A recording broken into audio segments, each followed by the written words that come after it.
दोन एसटी बसेसच्या समोरासमोर झालेल्या धडकेमध्ये 7 प्रवासी जखमी झाले असून यामध्ये एका प्रवाशाला पुढील उपचारासाठी नाशिकला हलवण्यात आलं आहे. याबाबत मिळालेल्या माहितीनुसार वणी कळवण रस्त्यावर अहिवतवाडी फाट्याजवळच दुपारी 1:30 वाजेच्या दरम्यान राज्य मार्ग परिवहन महामंडळाची जव्हार आगाराची एसटी बस क्रमांक MH14 BT 3977 आणि कळवण आगाराची बस MH14 BT 2933 यांची समोरासमोर धडक होऊन अपघात झाला. झालेल्या या अपघातामध्ये 7 प्रवासी जखमी झाले असून यामधील एका प्रवाशाला पुढील उपचारासाठी नाशिकला हलवण्यात आलंय.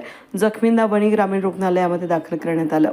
जखमींमध्ये मंगल सुरेश जाधव वय वर्ष 48 राहणार कळवण, वत्सला दौलत हिरे वय वर्ष 65 राहणार देसराणे तालुका कळवण, मंगल नेहरू दाभाडे वय वर्ष 55 राहणार वणी, वैशाली जनार्दन बागुल वय वर्ष 18 राहणार मेहदर तालुका कळवण, विश्वास कृष्णा गायकवाड वय वर्ष 26 राहणार सरले दिगर तालुका कळवण, लताबाई कृष्णा गायकवाड वय वर्ष 46 राहणार सरले दिगर तालुका कळवण, निर्मला साहेबराव चव्हाण वय वर्ष 40 मखमलाबाद यांचा समावेश आहे. सर्व प्रवासी किरकोळ जखमी झाले असून जखमांवर वैद्यकीय अधिकारी डॉक्टर विशाल महाले यांनी उपचार केले.